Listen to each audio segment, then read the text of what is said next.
Assalamualaikum warahmatullahi wabarakatuh. Alhamdulillahirrabbilalamin. Allahumma salli wa sallim ala sayyidina wa maulana Muhammadin wa ala alihi wa sahbihi wa man tabi'ahum bi ihsanin ila yaumiddin, amma ba'du. Ada sebuah kisah yang menarik kalau kita mau bersedekah. Karena Rasulullah bersabda, sedekah itu bisa menghindari dari 70 pintu keburukan. Ada sebuah kisah yang sangat menarik. Ini saya dapatkan dari guru saya, almarhum Kiai Haji Ahmad Salim Basalamah. Beliau bercerita dulu ada seorang yang di depannya itu, di zamannya Nabi Sulaiman, di depannya itu yang ada pohon yang sangat besar.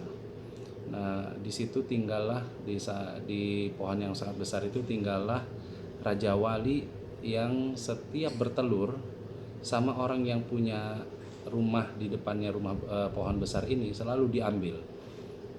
Jadi Raja Wali ini belum pernah punya telur yang kemudian dia engkerami dan sampai menetas. Karena apa? Karena selalu diambil sama orang yang punya rumah di depan pohon besar tersebut.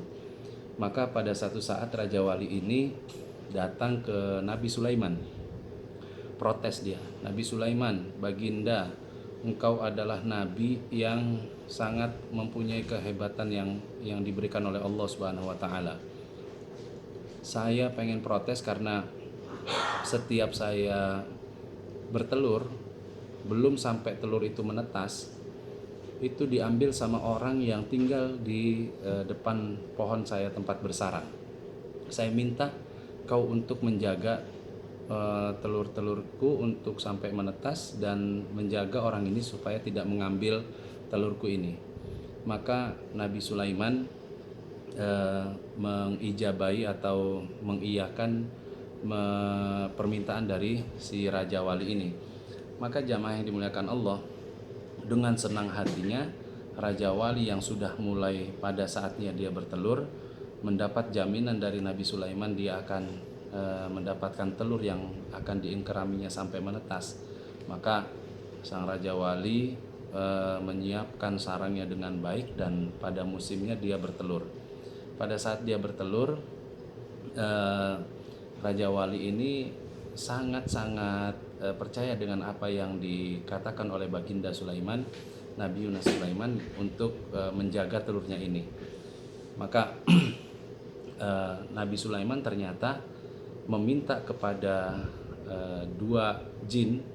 Ini jin yang terkenal hebat ini. Ada yang mengatakan adalah jin Ifrit.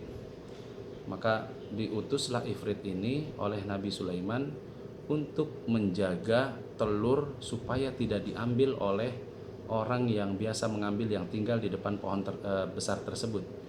Ketika mengkerami telurnya, Raja Wali ini ingin beristirahat, dia cari makan, dia keluar dari sarangnya. Dia yakin dengan apa yang sudah diberikan penjagaan oleh Nabi Sulaiman, telurnya pasti akan aman. Nah, orang yang tinggal di depan pohon besar ini itu seperti biasa memang tugasnya mencari kayu bakar. Ketika melihat Raja Wali ini sudah mulai bertelur dan dia meninggalkan sarangnya, maka orang ini keluar dari rumah seperti biasa mengambil peralatan untuk naik dan ingin mengambil telur tersebut. Sebelum dia mengambil telur tersebut, dia bawa bekal. Sepotong roti yang dia bawa memang untuk setiap hari pekerjaannya.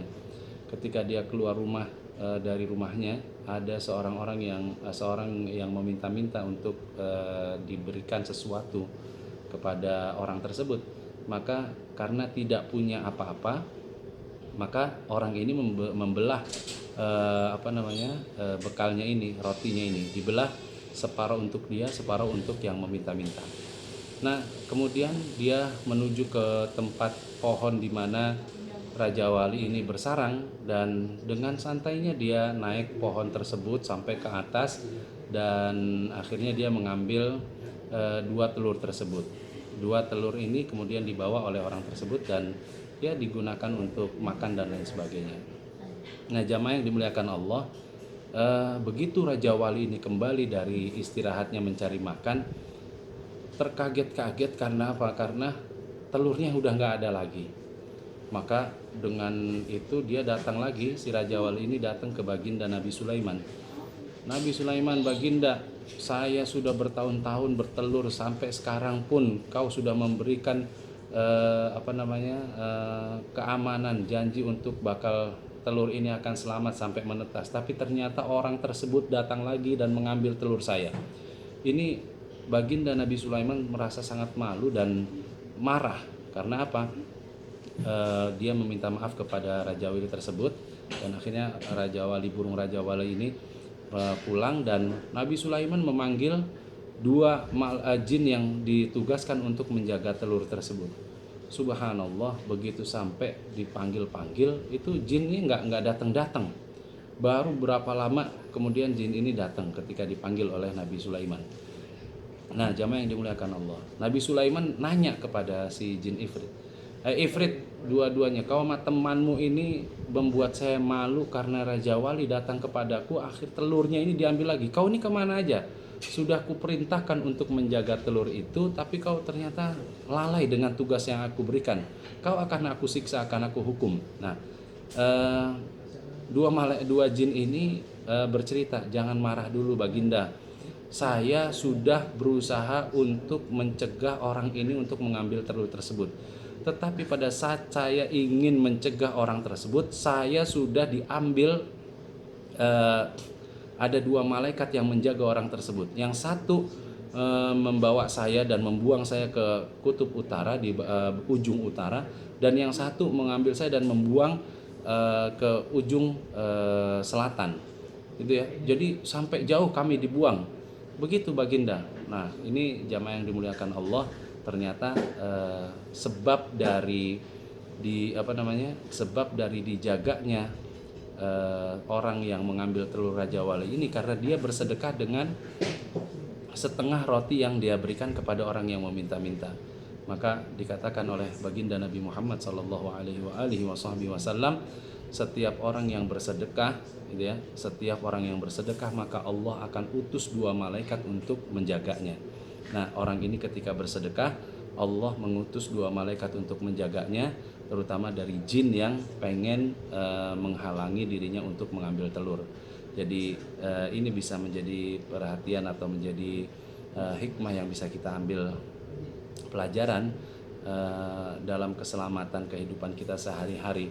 Apalagi guru kami pernah berwasiat atau pernah menasihati kami, bersedekahlah, gitu ya, setiap mau berangkat kerja, bepergian dan lain sebagainya, karena itu bisa menjaga kita dari hal-hal yang buruk. Kalau nggak bisa bersedekah dengan uang, dengan makanan dan lain sebagainya, sampai guru saya itu kayak Muhammad Tahir mengatakan, beli permen yang besar, kalau kita nggak punya uang, cukup bersedekah dengan permen ini kepada anak kecil, itu juga bisa atau mencukupi diri kita untuk dijaga oleh Allah Subhanahu wa taala. Mudah-mudahan yang sedikit ini bermanfaat. Terima kasih. Assalamualaikum warahmatullahi wabarakatuh.